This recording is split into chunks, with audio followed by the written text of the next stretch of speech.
The afternoon sun came through the tall windows of the ballroom, making dust particles float around like tiny dancers. David wiped his forehead and leaned on his mop for just a second. 3 years. That's how long he'd been working at the Riverside estate, cleaning floors that rich people walked on during fancy parties and corporate events. Most days were the same. Mop the marble floors, dust the chandeliers, polish the railings, make sure everything looked perfect for people who never even looked at him. But there was one thing in this entire mansion that made him feel something. The piano. It sat right in the center of the ballroom, a massive black Steinway grand piano that probably cost more than he'd make in 10 years. Someone had pushed it against the wall and thrown a dust cover over it, like it was just another piece of furniture. David hated seeing it like that. Every evening after the last event coordinator left and the building fell silent, he would uncover that piano. He'd run his fingers over the keys, feeling the smooth ivory under his touch. Sometimes he'd play for hours, lost in the music, forgetting about his tired back and his empty apartment and the life he used to have.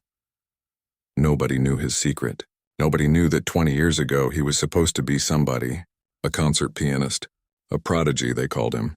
He'd performed in concert halls across Europe when he was just 12 years old. Critics said he had magic in his fingers. His parents had sacrificed everything to pay for his training at the best music schools. Then everything fell apart. His father's business partner ran off with all their money. His mother got sick. The medical bills piled up. David had to make a choice, and he chose his family. He sold his own piano, dropped out of the conservatory, and took whatever jobs he could find. When his parents died 2 years ago, he was left with nothing but memories and a skill he never used anymore. Well, almost never. Just in empty ballrooms when nobody was watching. David pushed his cleaning cart toward the storage room. He still had the east wing to finish before he could go home. As he walked past the piano, he let his hand trail across its surface. The wood was cool and smooth. This instrument deserved better than being a decoration. It deserved to be played properly, to fill this space with music the way it was meant to. He was about to leave when he heard voices in the entrance hall. Sharp heels clicked against the marble floor. David recognized that sound. It meant someone important was here, which meant he needed to make himself invisible. Rich people didn't like seeing the help. "I don't understand why Richard couldn't reschedule his meeting," a woman's voice echoed through the hallway. "We're planning our engagement party, for heaven's sake. You'd think he could spare 2 hours. David quickly moved toward the side exit, but he wasn't fast enough. "You there?" The voice was sharp, used to being obeyed. "Caretaker," he turned around. The woman standing in the doorway was probably in her early 30s, wearing a cream-colored suit that looked like it cost more than his monthly rent. Her dark hair was pulled back tight, and her expression was somewhere between annoyed and bored. This had to be Catherine Riverside, the owner's daughter who'd inherited the estate last year. David had only seen her twice before, both times from a distance. She never came here. Word around the staff was that she thought the estate was beneath her, just another property to manage from her penthouse downtown. "Yes, ma'am." David kept his voice neutral and respectful. Catherine walked into the ballroom, her assistant trailing behind her with a tablet and a concerned expression. Catherine's eyes swept across the room, cataloging everything with the cold efficiency of someone who saw property values instead of beauty. Her gaze landed on the piano. She walked over to it, pulled off the dust cover David had carefully replaced that morning, and ran one finger across the keys. It left a thin line in the dust. "Does anyone even play this thing?" she asked, not really looking at him. "Or is it just another expensive piece of junk taking up space?" David felt something tight in his chest. "It's a Steinway concert grand, ma'am. One of the finest pianos ever made. It just needs to be tuned, and I didn't ask for a history lesson." Catherine's eyes finally met his, and there was something challenging in them. "I asked if anyone plays it." "Do you?" He hesitated. The smart thing was to say no. To stay invisible. To keep his past buried where it belonged. "I keep it maintained," he said carefully. "That's not what I asked." Catherine sat down on the piano bench, her expensive suit looking out of place against the dusty keys. "Can you play?" "Yes or no?" Her assistant looked uncomfortable. "Miss Riverside, perhaps we should focus on the party planning. We have the caterer coming in 20 minutes. I'm curious, Jennifer." Catherine kept her eyes on David, and her lips curved into something that wasn't quite a smile. Our caretaker here seems protective of this piano. I want to know if he can actually play it. David should have walked away. He should have mumbled an excuse and gone back to his mop and bucket. But something about her tone, that casual cruelty that rich people had when they wanted to remind you of your place, it made something crack inside him. I can play, he said quietly. Really? Catherine's eyebrows went up. How interesting. Tell you what, let's make this fun. If you can play this piano, really play it like a professional musician, I'll marry you instead of Richard. Jennifer gasped. Miss Riverside. Oh, relax. Catherine waved her hand dismissively. We both know he probably learned chopsticks in grade school. This will be entertaining at least. Better than waiting around for my fiancé who apparently values a business meeting more than our wedding plans. David looked at her for a long moment. He saw past the expensive clothes and the sharp words. He saw what she was really doing. She was lashing out because she was unhappy, treating him like a toy because it made her feel powerful, because maybe if she could make someone else feel small, she wouldn't have to face how small her own life had become. He'd met plenty of people like her over the years. Usually he just took it, smiled politely, did his job, went home, but not today. Today something was different. David set down his mop and walked toward the piano. Catherine's smirk grew wider as she stood up and moved aside, clearly expecting him to embarrass himself. He sat down on the bench and adjusted it just a few inches back. It was a movement he'd done 10,000 times, muscle memory from years of practice. His hands moved to the keys and just hovered there for a moment. Well, Catherine said. We're waiting, David took a breath. Then he began to play and everything changed. The first notes that came from the piano made Catherine's smirk freeze on her face. David's fingers moved across the keys like water flowing over stones, smooth and natural and completely confident. He started with something she didn't recognize, something classical and complicated, with notes that seemed to chase each other up and down the keyboard. His hands moved independently, the left playing deep, rolling chords while the right danced through a melody that made her chest feel tight. Jennifer's mouth fell open. She'd stopped looking at her tablet completely, just staring at David like he'd grown wings. Catherine felt her face go hot. This wasn't supposed to happen. He was supposed to fumble through some basic tune, maybe Twinkle, Twinkle, Little Star if he was lucky. And she was supposed to laugh and feel better about Richard standing her up. Again. But this was real. This was the kind of playing you heard in concert halls with tickets that cost hundreds of dollars. The kind of music that made you forget to breathe. David didn't look at her while he played. His eyes were closed, his face completely calm like he'd gone somewhere else entirely. The afternoon sunlight caught the dust in the air, and for a moment the whole ballroom felt like a different world. The music filled every corner of the space, bouncing off the high ceilings and wrapping around the columns. He moved from one piece into another without stopping, this one faster and more intense. His fingers were flying now, hitting notes so quickly Catherine couldn't even follow them. But somehow it all made sense, every note connecting to the next in a way that felt like telling a story without words. Catherine sank into a chair nearby without even realizing she was doing it. She couldn't take her eyes off him, this man who she'd seen mopping floors and emptying trash cans for 3 years. This man she'd never really looked at, never thought about as a real person with a history and dreams and skills that had nothing to do with cleaning supplies. The music changed again. This time it was softer, sadder. The melody was simple, but the way he played it made something crack inside her chest. It sounded like loss, like missing something you could never get back. Like all those nights she'd lain awake in her expensive apartment, wondering why nothing made her happy anymore. Why her engagement to Richard felt more like a business merger than a love story. Jennifer was crying. Actually crying, with tears running down her face. Catherine wanted to mock her for it, but she couldn't. Her own throat felt thick. When had she become this person? When had she started treating people like they were props in her life instead of actual human beings? When had she gotten so mean? The answer came to her as David played. It was easier to be cruel than to be vulnerable. Easier to push people away than to risk them seeing how lost she really was. Easier to throw money at problems than to actually fix what was broken inside her. David played for almost 20 minutes straight. He went through pieces that Catherine vaguely recognized from movies and commercials, classical stuff she'd always thought was boring. But it wasn't boring when he played it. It was alive. It was everything she'd been missing without knowing it. Finally, his hand slowed. The last notes hung in the air, echoing off the walls, and then there was silence. David opened his eyes and turned to look at Catherine. His expression wasn't angry or proud or smug. He just looked tired. Tired and a little sad. He stood up from the bench and faced her directly. "You made a promise, Miss Riverside. Though I suspect you're not someone who keeps promises to people like me." Catherine's face burned. She wanted to say something cutting, something that would put him back in his place and make her feel in control again. But the words wouldn't come.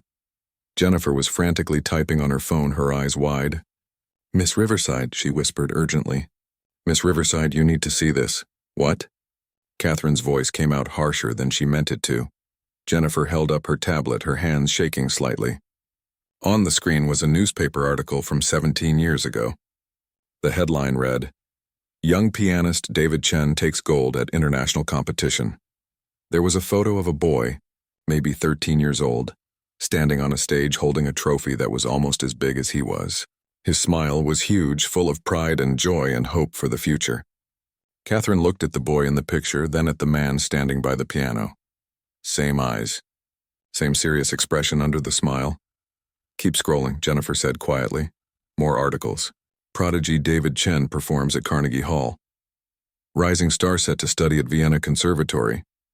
Young musician called once-in-a-generation talent. Then the articles changed. Chen family faces financial ruin after business fraud. Former prodigy David Chen leaves music world.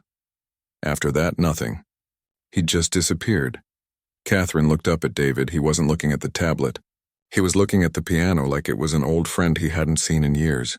"Why did you stop?" The question came out before she could stop it. Her voice was softer now, without the edge.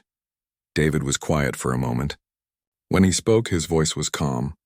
"My parents gave up everything for my career. Their savings, their dreams, their security. When a business partner stole everything from my father, they lost it all. The house, the retirement fund, everything. My mother got sick from the stress. I had a choice to make." "You chose them," Catherine said. "It wasn't a question. Of course I chose them." David smiled, but it was sad. "They'd chosen me first, hadn't they? Spent years driving me to lessons, paying for competitions, believing in me. When they needed me, how could I do anything else? But you gave up everything. I gave up concerts and fame. I didn't give up music." He gestured at the piano. "It's still here. I'm still here. I play every night after everyone leaves. Maybe that's not Carnegie Hall, but it's something." Catherine felt like she'd been slapped. Here was a man who'd lost everything, and he still had more grace and dignity than she'd ever had. She'd been handed wealth and opportunity on a silver platter, and what had she done with it? Become bitter and small and cruel. The sound of expensive shoes clicking on marble made them all turn. Richard Blackwood burst into the ballroom, his phone pressed to his ear, his other hand gesturing wildly as he talked about quarterly earnings and market projections. "Darling, I'm here," he called out, barely glancing at Catherine. "Sorry about the delay. The merger talks were critical. You understand. Have you picked out the flowers yet? Whatever you want is fine, just keep it under budget." He checked his watch. "I've got another call in 10 minutes.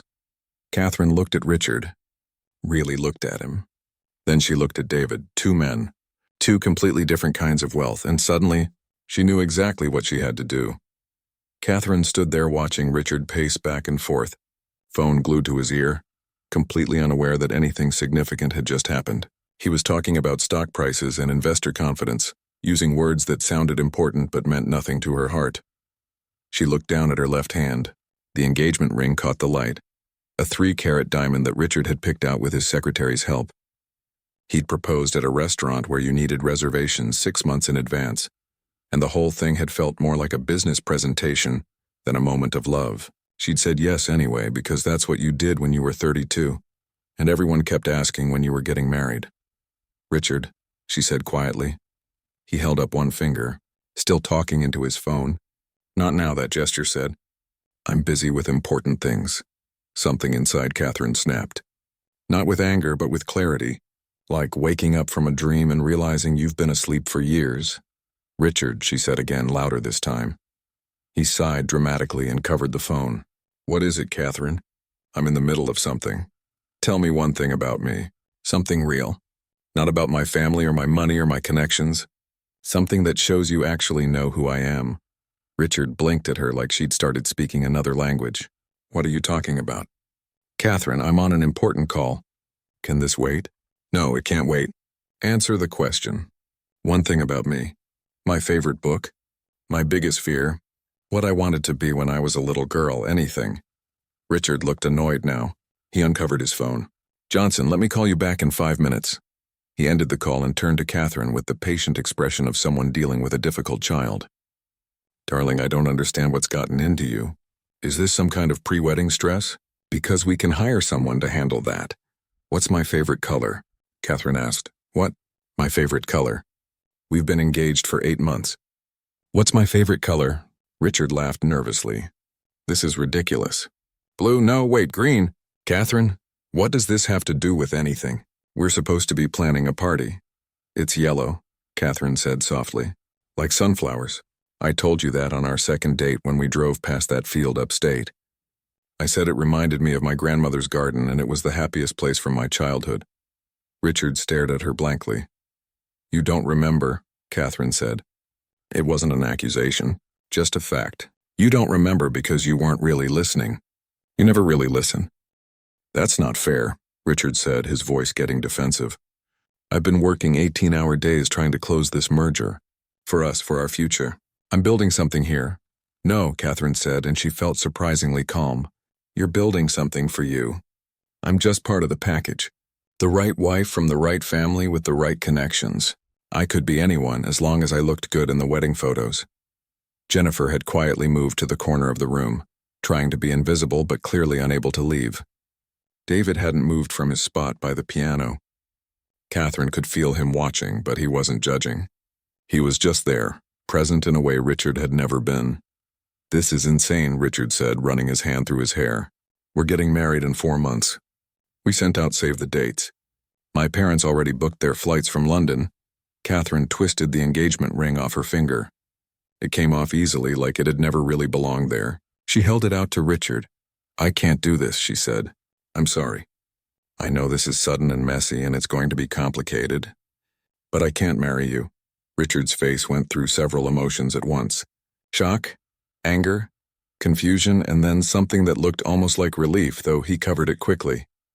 You're making a huge mistake, he said. But he took the ring. Everyone's going to talk about this. Your reputation will be destroyed. Maybe, Catherine said. But at least I'll be able to look at myself in the mirror. Richard opened his mouth like he was going to argue more, then seemed to think better of it. He pocketed the ring and pulled out his phone. This is a disaster. I need to call my lawyer. We had agreements, Catherine, contracts. Send the paperwork to my attorney, Catherine said. I'll sign whatever you need. You can tell people I was the one who called it off. Make me the bad guy if it makes things easier. Richard was already heading toward the door, phone to his ear again, already moving on to the next problem to solve. He paused at the entrance and looked back, not at Catherine, but at David. This is about him, isn't it? The help? Richard's lip curled in disgust. You're throwing away everything we built for a janitor? Catherine felt anger flash through her, but David spoke before she could. You should go, David said calmly. You've got important calls to make. Don't let us keep you. There was something in his voice, quiet but firm, that made Richard hesitate. Then he shook his head like they were all crazy and walked out. His footsteps echoed through the mansion, getting fainter, and then the front door slammed. Silence filled the ballroom. Jennifer cleared her throat nervously. Miss Riverside, I should probably reschedule the caterer meeting and cancel the florist consultation and call the band and take the rest of the day off, Jennifer, Catherine said. We'll deal with all of that tomorrow. Jennifer nodded gratefully and practically ran out of the room, leaving Catherine and David alone. Catherine sat down on the piano bench, suddenly exhausted. That was dramatic. That was honest, David said. She laughed, but it came out shaky. I just blew up my entire life. My mother is going to have a heart attack. My friends are going to think I've lost my mind. Richard's family will make sure everyone knows I'm the one who walked away from a perfect match. Is that what it was? Perfect? No. Catherine looked at the piano keys. It was safe, predictable, the kind of marriage people in my world are supposed to have. You don't marry for love. You marry for stability and connections and building dynasties. She touched one of the keys, making a single note ring out. When did I become so cynical? David sat down on the bench beside her, keeping a respectful distance. You want my honest opinion? Please, I think you've been hurt before. Maybe not by Richard, but by someone or something. And you built walls to protect yourself. Made yourself hard so nothing could get through. But walls that keep pain out also keep joy out. You can't be selective about feelings. Catherine felt tears prick her eyes.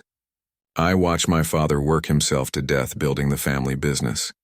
He missed every important moment of my life. Every recital, every graduation, every time I needed him. My mother coped by shopping and hosting parties and pretending everything was fine. They had what everyone called a good marriage, but they barely knew each other. And you were afraid of repeating that, David said. So I picked someone exactly like my father. Catherine laughed bitterly. How's that for psychology? They sat in silence for a moment. The afternoon sun was lower now, casting long shadows across the ballroom floor. So, David said carefully, about that promise you made. Catherine's head snapped up. Oh God, I said I'd marry you if you could play the piano. You did say that. In front of a witness, David, I didn't mean... He smiled, and it transformed his whole face. I know you didn't mean it, and I'm not holding you to it. That would be insane. He paused. But I do have a different proposal, if you're interested. Catherine looked at him, really looked at him for maybe the first time. I'm listening. Catherine turned to face David, curiosity replacing the exhaustion in her eyes. What kind of proposal? David stood up and walked around the piano, running his hand along its curved edge. This building. The Riverside estate. You told me once that you think it's a burden, that you don't know what to do with it. It is a burden, Catherine said. It costs a fortune to maintain, and we only book it for events maybe twice a month. My accountant keeps telling me to sell it, but it's been in my family for 3 generations. I can't just let it go. What if you didn't have to sell it? What if you could turn it into something meaningful instead? Catherine frowned. What do you mean? David gestured around the ballroom. This room was built for music. Look at the acoustics, the high ceilings, the way sound carries. When I play here at night, it's perfect. This space shouldn't be wasted on corporate meetings and wedding receptions where nobody actually appreciates it. So what are you suggesting? Turn it into a music venue. A real one. Concerts, recitals, teaching studios. There are thousands of talented musicians who can't afford to rent performance space. Young kids who need somewhere to learn. This place could be that. Catherine stared at him. You want me to turn my family estate into a music school? Not just a school. A performance hall, a community center, a place where music matters, where people like me who thought they'd lost their chance could find their way back. David's voice was getting more animated now, where kids from families who can't afford expensive lessons could learn, where local musicians could perform without going broke renting venues. Catherine paused. That's actually not a terrible idea. There's one condition, though. Of course there is, Catherine smiled despite herself. What's the condition? You have to be involved. Really involved. Not just writing checks and showing up for photo opportunities. You'd need to understand music, understand what we're building, which means you'd need to learn. Learn to play piano? Catherine's eyes widened. David, I'm 32 years old. I've never played an instrument in my life, so? You think there's an age limit on learning? David sat back down at the piano and patted the bench beside him. Come here. Catherine hesitated, then moved to sit next to him. Up close, she could see the calluses on his fingers, the years of practice written into his hands. Put your hands on the keys, David said. Just rest them there. She did, feeling awkward and self-conscious.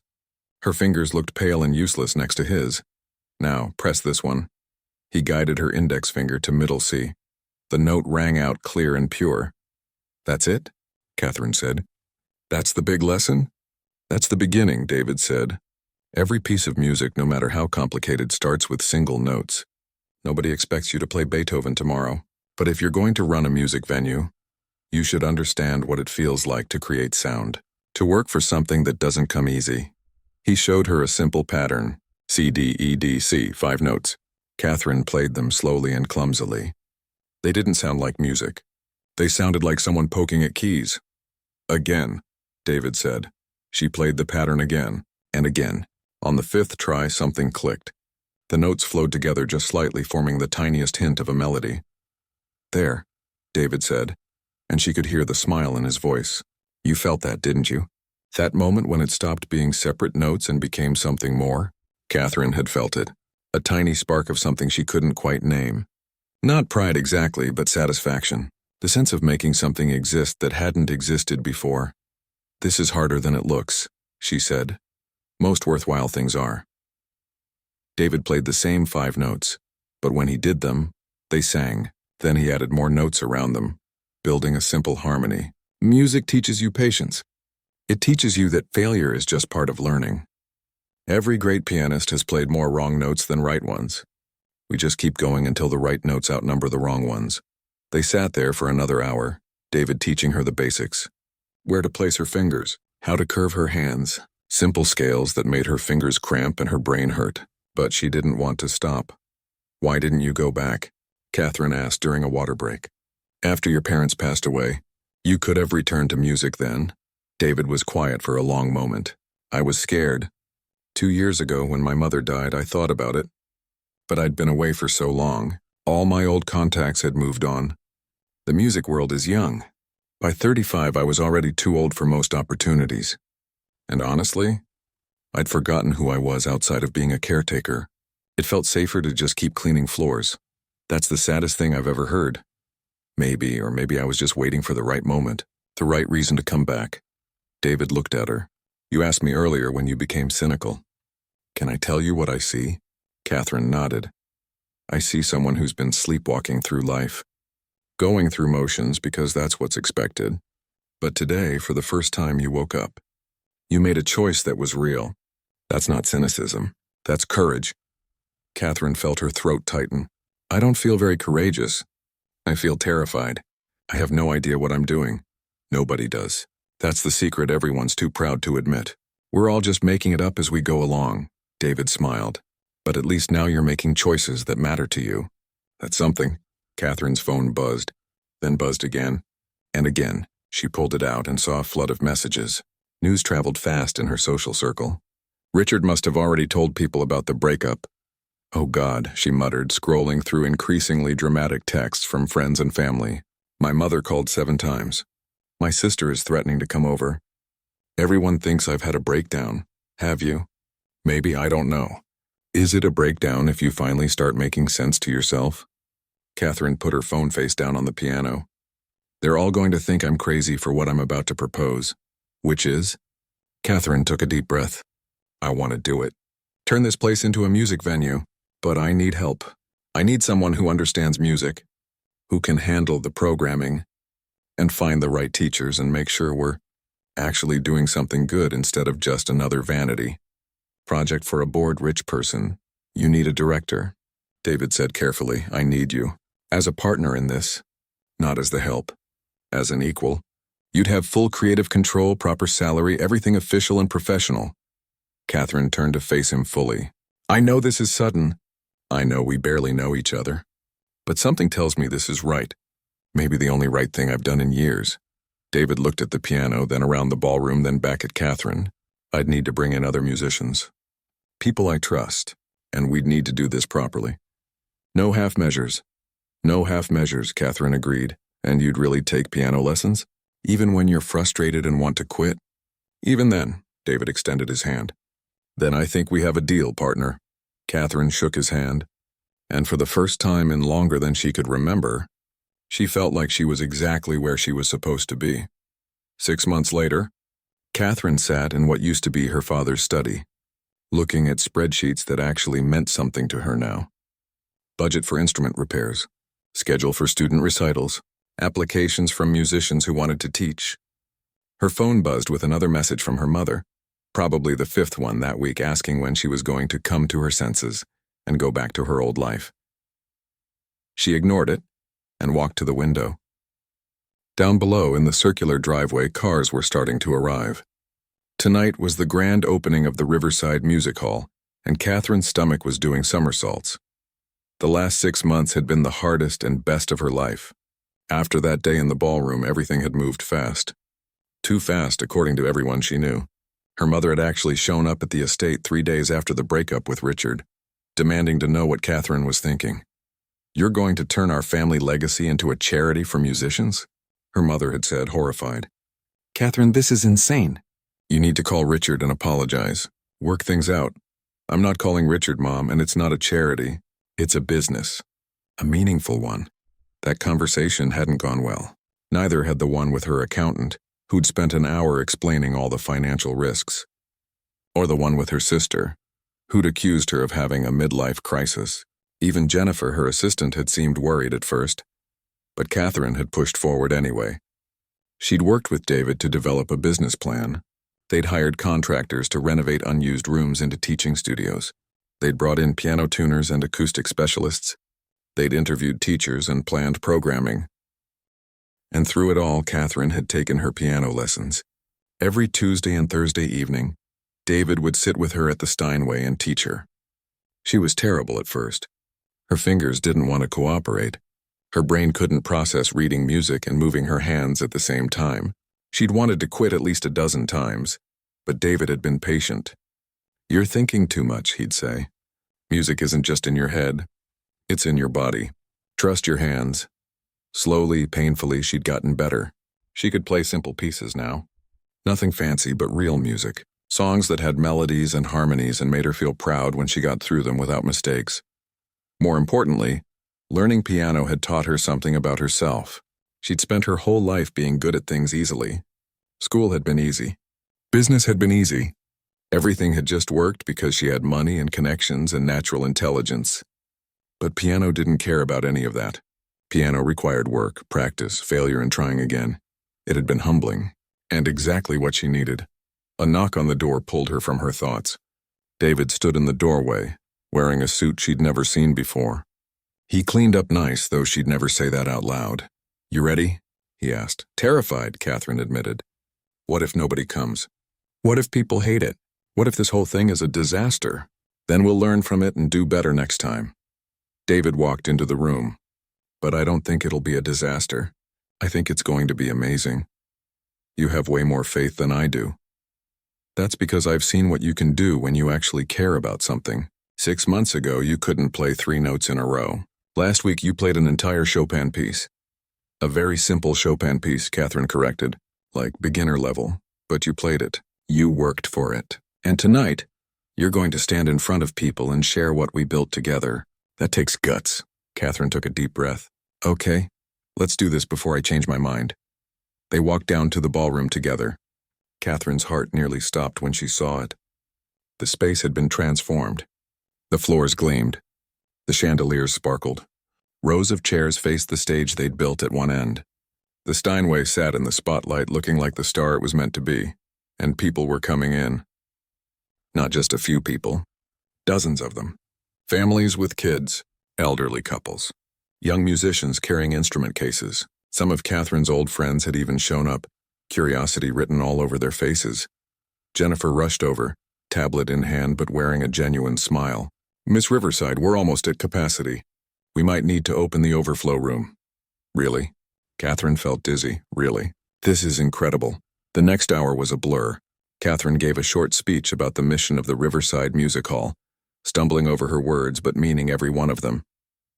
Then David took the stage and the room fell silent. He sat at the piano, adjusted the bench with that familiar gesture, and began to play.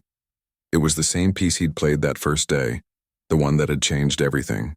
But hearing it now, in this room full of people who'd come specifically to experience live music, it hit differently. Catherine watched the audience. A little girl in the front row had her mouth open in wonder. A teenage boy was leaning forward, completely absorbed. An elderly woman had tears running down her face. This was why they'd done it. Not for money or status or proving anything to anyone, but for this, for making space for beauty in a world that didn't always have room for it. When David finished, the applause was thunderous. He stood and gestured to Catherine. "I want to introduce you to someone. Catherine Riverside is not just the owner of this venue. She's also a student. 6 months ago, she'd never touched a piano. Tonight, she's going to play for you." Catherine's eyes went wide. "What?" "David, no, we didn't plan this." But he was already motioning her to the stage, and the audience was applauding. and somehow her feet were carrying her forward even though her brain was screaming at her to run. She sat at the piano, her hands shaking. This was different from practicing alone or even playing for David. These were strangers. What if she messed up? What if they laughed?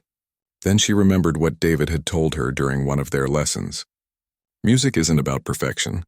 It's about connection. It's about being brave enough to share something real. Catherine placed her hands on the keys and started to play. The simple Chopin nocturne she'd been practicing. Her fingers found the notes, muscle memory taking over. She hit a wrong note in the second measure, but she kept going, just like David had taught her. Wrong notes were part of the journey.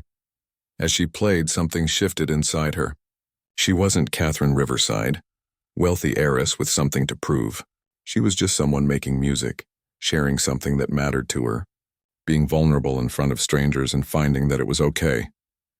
When she finished, the applause was just as loud as it had been for David.